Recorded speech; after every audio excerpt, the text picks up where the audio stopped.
from the famous story, Alice in Wonderland. But how did she become Alice? And is the original story darker than all the remakes that we know today? What is the rabbit hole? A metaphor for something else? And why does she change sizes so many times? And are all the characters that she meets on different drugs? And are they metaphors for the side effects of these type of drugs? It's time for me to answer all these questions and more, since this is ASMR.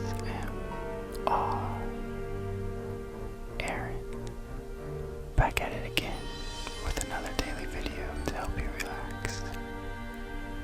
So lay back and enjoy the ride.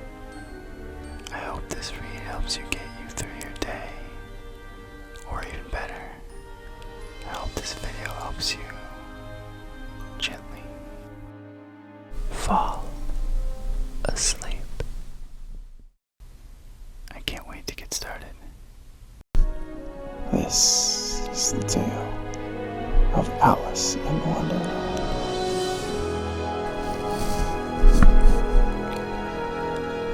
Alice's Adventures in Wonderland. Down the Rabbit Hole. Chapter 1. Alice was beginning to get very tired of sitting by her sister on the bank, and of having nothing to do. Once or twice she had peeped into the book her sister was reading, but it had no pictures or conversations in it. And what is the use of a book, thought Alice, without pictures or conversations? So she was considering in her own mind as well as she could, for the hot day made her feel very sleepy and stupid, whether the pleasure of making a daisy chain would be worth the trouble of getting up and picking the daisies, when suddenly a white rabbit with pink eyes ran close by her. There was nothing so very remarkable in that, nor did Alice think it was very much out of the way to hear the rabbit say to itself, oh dear, I shall be late." When she thought it over afterwards, it occurred to her that she ought to have wondered at this, but at the time it all seemed quite natural. When the rabbit actually took a watch out of its waistcoat pocket and looked at it, and then hurried on, Alice started to her feet, for it flashed across her mind that she had never been before seen a rabbit with either a waistcoat pocket or a watch to take out of it, and burning with curiosity, she ran after the field after it, and fortunately was just in time to see it pop down a large rabbit hole under the hedge. In another moment, down went Alice after it, never once considering how in the world she was going to get out again. The rabbit hole went straight on, like a tunnel for some way, and then dipped suddenly down, so suddenly that Alice had not a moment to think about stopping herself before she found herself falling down a very deep well. Either the well was very deep, or she fell very slowly, for she plenty of time as she went down to look about her, to wonder what was going to happen next. First, she tried to look down and make out what she was coming to, but it was too dark to see anything. Then she looked at the sides of the well and noticed that they were filled with cupboards and bookshelves. Here and there she saw maps and pictures hung upon pegs. She took down a jar from one of the shelves as she passed. It was labeled orange marmalade, but to her great disappointment, it was empty. She did not look like to drop the jar from fear of killing somebody, so managed to put it into the cupboards as she fell past it. Well, thought Alice to herself, after such a fall as this, I shall think nothing of tumbling downstairs. How brave they'll all think of me at home. Why, I wouldn't say anything about it, even if I fell off the top of the house, which was very likely true. Down, down, down. Would the fall never come to an end? I wonder how many miles I've fallen by this time, she said aloud. I must be getting somewhere, near the center of the earth. Let me see. What would be 4,000 miles down, I think. For, you see, Alice had learnt several things of this sort in her lessons in the schoolroom, and thought that this was not a very good opportunity for showing off her knowledge, as 3 was no one listened to her. Still, it was good practice to say it over. Yes, that's about the right distance. But then I wonder what latitude or longitude I've got to go. Alice had no idea what latitude was or longitude either, but thought that they were nice, grand words to say. Presently, she began again. I wonder if I shall fall right through the earth. How funny it'll seem to come out among the people that walk with their head downwards. The Anzipethes, I think. She was rather glad there was no one listening this time, as it didn't sound at all like the right word. But I shall have to ask them what the name of the country is, you know. Please, ma'am. Is the New Zealand or Australia? And she tried to courtesy as she spoke. Fancy courtesying as you're feeling through the air. Do you think you could manage it? And what an ignorant little girl. She'll think me for asking. No, I'll never do to ask. Perhaps I shall see it written up somewhere. Down, down, down. There was nothing else to do. So Alice soon began talking again. Didn't Hill miss me very much tonight? I should think. Diana was the cat. I hope they'll remember her saucer of milk at tea time. Diana, my dear, I wish you were down here with me. There are no mice in the air. I'm afraid, but you might catch a bat, and that's very like a mouse, you know. But do cats eat bats, I wonder? And here Alice began to get rather sleepy, and went on saying to herself in a dreamy sort of way, do cats eat bats? Do cats eat bats? And sometimes, do bats eat cats? For you see, as she couldn't answer either question, it didn't much matter which way she put it. She felt that she was dozing off, and had just begun to dream that she was walking hand in hand with Diana, and saying to her very earnestly now, Diana, tell me the truth. Did you ever eat a bat? When suddenly, thump, thump, thump, down she came upon a heap of sticks and dry leaves, and the fall was over. Alice was not a bit hurt, and she jumped up onto her feet. In a moment, she looked up, but it was still dark, and overhead before her was another long passage, and the white rabbit was still in sight, hurrying down it. There was not a moment to be lost. Away went Alice, like the wind. It was just in time for her to say it, as it turned a corner. Oh, my ears and whiskers, how late it's getting. She was close behind it when she turned the corner, but the rabbit was no longer to be seen. She found herself in a long, long hall, which was lit up by a row of lamps hanging from the roof. There were doors all around the hall, but they were all locked. And when Alice had been all the way down one side and up the other, trying every door. She walked sadly down the middle, wondering how she was ever get out. Suddenly, she came upon a little three-legged table, all made of solid glass.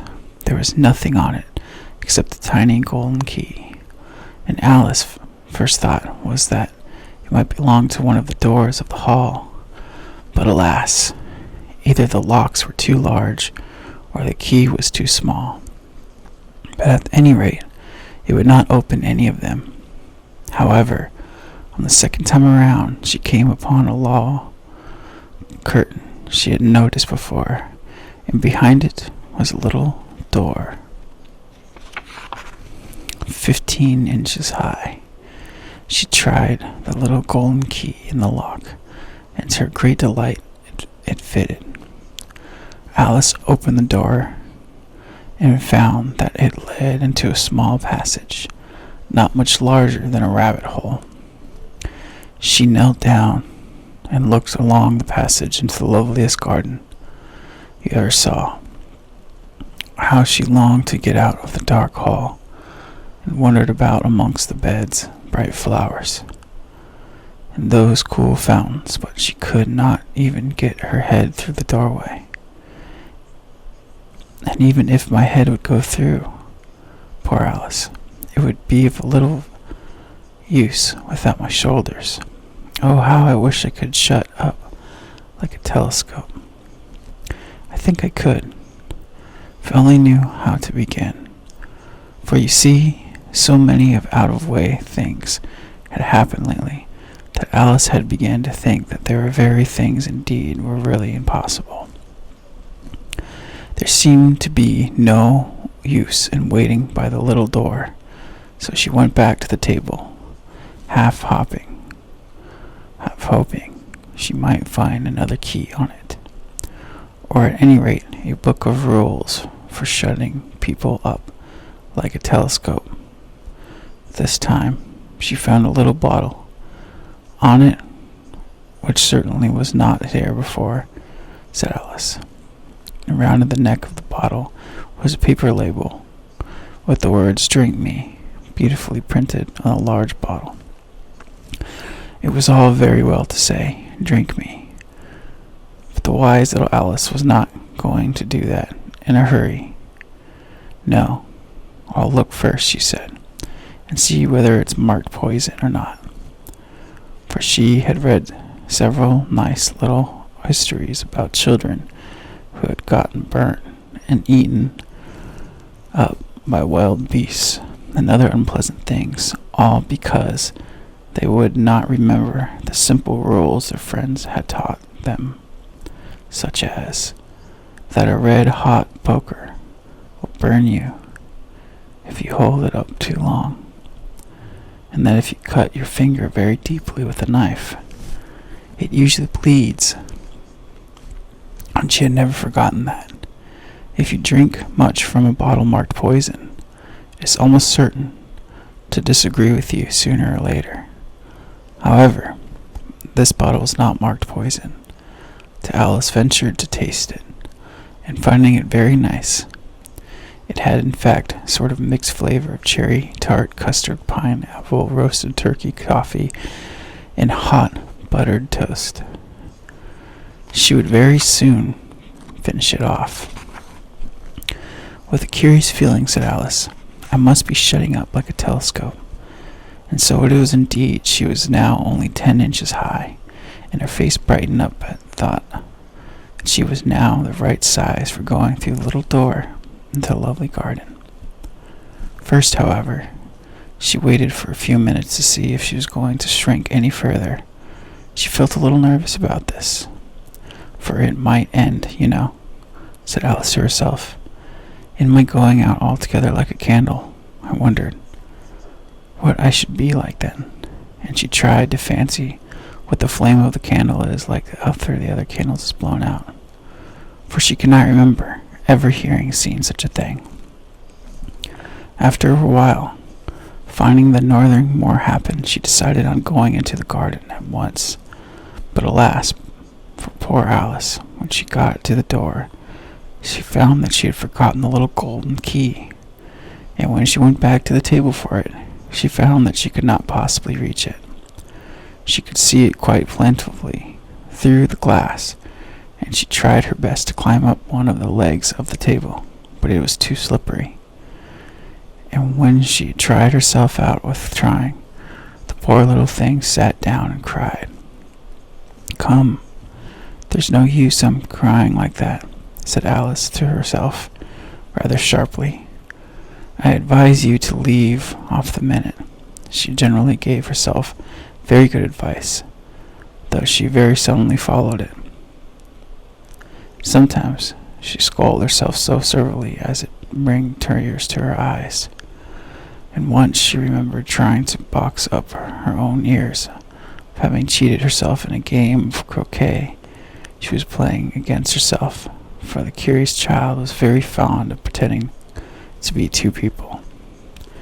But it's no use now, though poor Alice, to pretend to be two people. Why, there's hardly enough of me left to make once a respectable person. Soon her eye fell on the little glass box that was lying under the table. She opened it and found a very small cake, on which the words "Eat me" were beautifully marked in curtains. "Well, I'll eat it," said Alice, "and if it marks me grow larger, I can reach the key, and if it makes me grow smaller, I creep under the door. So either way, I'll get into the garden. I don't care which happens." She ate a little bit, and had anxiously to herself, which way, holding her hand on top of her head to feel which way is growing. She was quite surprised to find that she remained the same size, to be sure. This generally happens when one eats cake, but Alice had got so much into the way of expecting nothing but out of the way of things to happen, that it seemed quite dull and stupid for life to go on in a common way. So she set to work and very soon finished off the cake. Chapter 2. The Pool of Tears. "Curiouser and curiouser," cried Alice. She was so much surprised that for the moment she quite forgot how to speak good English. "Now I'm opening out like the largest telescope that ever was. Goodbye, feet." For when she looked down at her feet, they seemed to be almost out of sight. They were getting so far off. "Oh, my poor little feet. I wonder who will put on your shoes and stockings from now, dears. I'm sure I shouldn't be able. I shall be a great deal too far off to trouble myself about you. You must manage the best way you can, but I must be kind to them," thought Alice, "or perhaps they won't walk the way I want to go. Let me see. I'll give them a new pair of boots every Christmas." And she went on planning to herself how she would manage to it. "They must go by the carrier," she thought, "and how funny it'll seem sending presents to one's own feet, and how odd the directions will look. Alice's right foot, hearthrug near the fender with Alice's love. Oh dear, what nonsense am I talking?" Just then her head stuck against the roof of the hall. In fact, she was now more than 9 feet high, and she at once took up the little golden key and hurried off to the garden door. Poor Alice! It was as much as she could do lying down on one side to look through into the garden with one eye, but to get through was more hopeless than ever.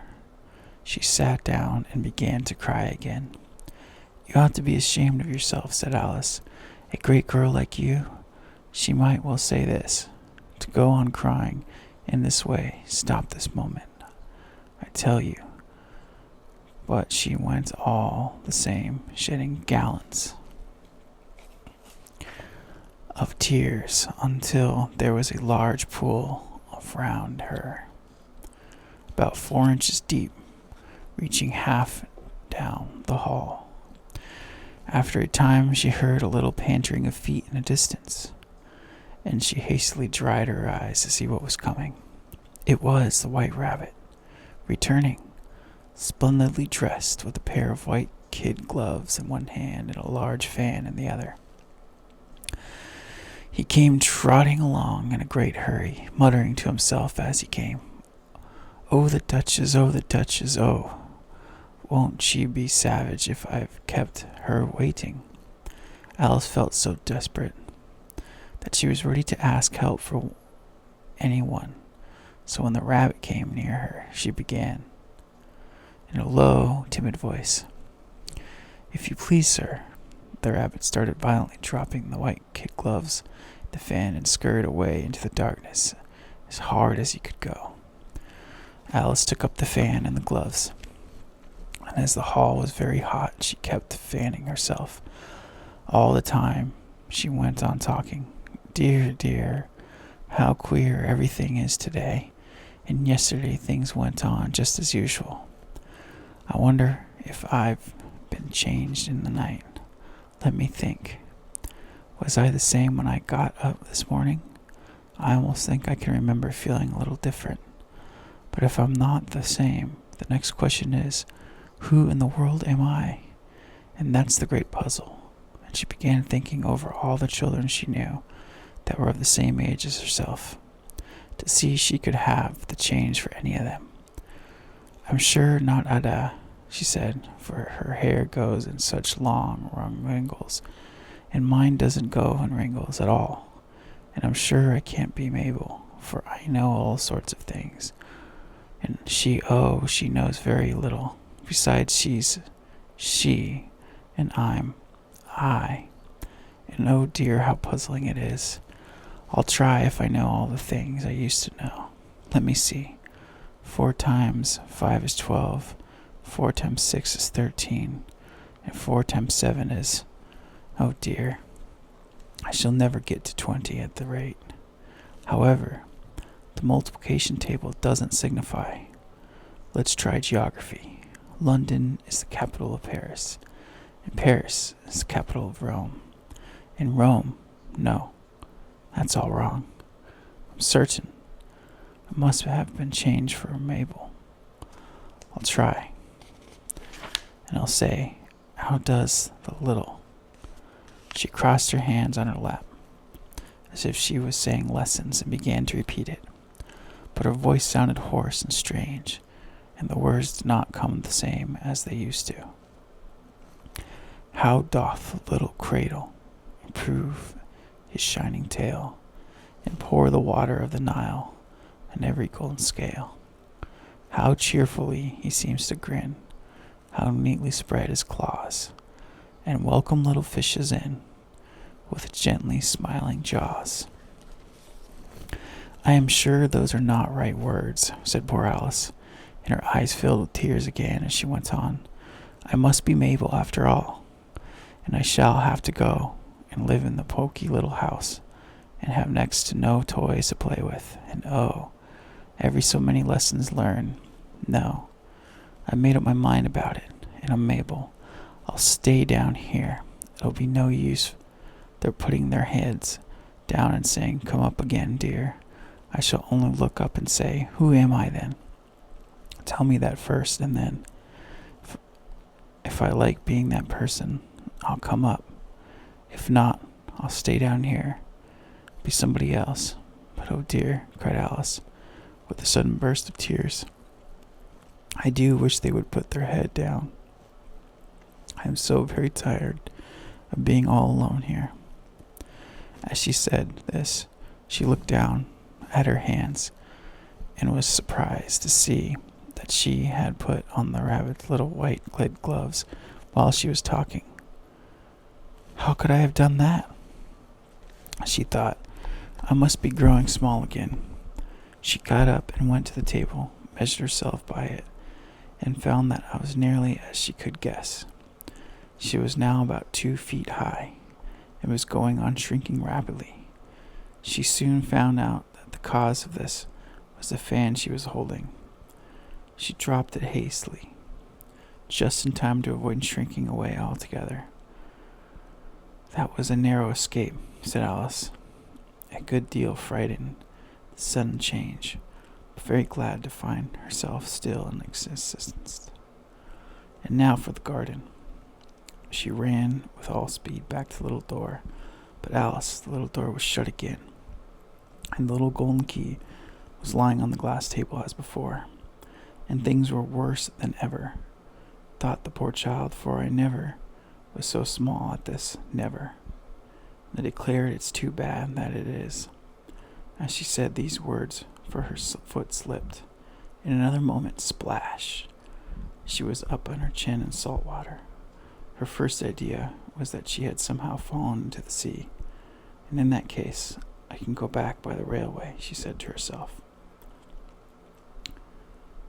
Alice had been to the seaside once in her life, and had come to the general conclusion that wherever you go to England coast, you find a number of bathing machines in the sea, some children digging in the sand with wooden spoons, when a row of lodged houses behind them in railway stations. However, she soon made out that she was in the pool of tears, which she had wept when she was 9 feet high. "I wish I hadn't cried so much," said Alice, as she swam about trying to find her way out. "I shall be punished for it. Now I'm supposed to be drowning in my own tears. That way will be a queer thing, to be sure. However, everything is queer today."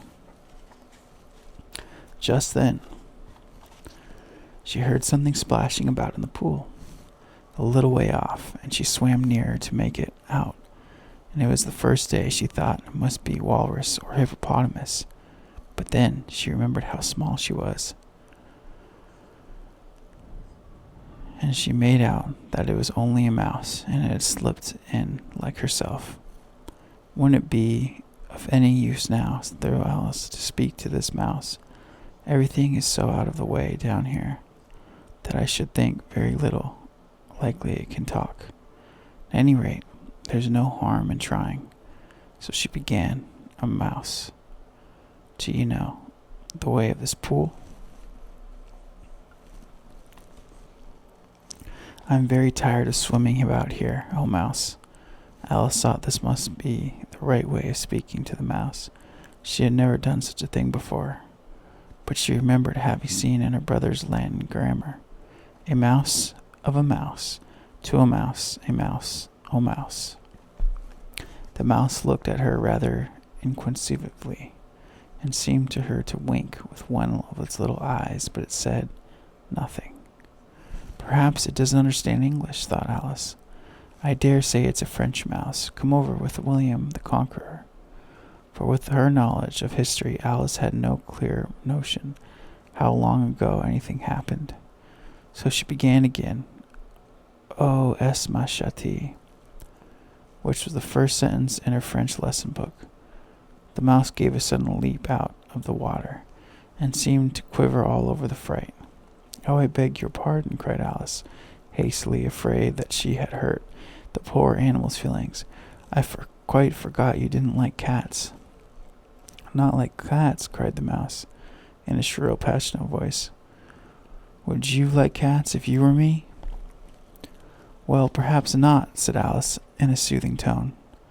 "I don't be angry about it, and yet I wish I could show you our cat, Diana. I think you'd take a fancy to cats if you could only see her. She is such a dear, quiet thing," Alice went on, half to herself as she swam lazily about in the pool. "And she sits poring so nicely by the fire, licking her paw and washing her face, and she is such a nice, soft thing to the nurse. And she's such a capital one for catching mice. Oh, I beg your pardon," cried Alice, for this time the mouse was bristling all over, and she felt certain it must be really offended. "We won't talk about her any more, if you'd rather not." "We indeed," cried the mouse, who was trembling down to the end of the tail. as if I would talk to such a subject. Our family always hated cats. Nasty, low, vulgar things. Don't let me hear them again. I wouldn't indeed, said Alice, in a great hurry to change the subject of conversation. Are you fond of dogs? The mouse did not answer. So Alice went on eagerly. There is such a nice little dog near our house. I should let to show you, a little bright-eyed terrier, with such long, curly, brown hair. And it'll fetch things when you throw them, and it'll sit up and beg for its dinner, and all sorts of things. I can't remember half of them, but it belongs to a farmer, And he says it's so useful, it's worth £100. He said it kills all the rats, and... Oh dear, cried Alice in a sorrow tone. I'm afraid I've offended you again. For the mouse, swimming away from her as hard as he could, making quite a commotion in the pool that went. So she called soothingly after it, Mouse, dear, do come back again, and we won't talk about cats or dogs either. If you don't like them. When the mouse heard this, it turned down and swam slowly back to her, its face quite pale with passion, although Alice thought. It said in a low, trembling voice, Let us get to the shore, and then I'll tell you my history, and you'll understand why it is I hate cats and dogs. It was high time to go, for the pool was getting quite crowded with birds and animals that had fallen into it. There was a duck and a dodo and a lory and an eaglet and several other creatures. Alice led the way, and the whole party swam to shore.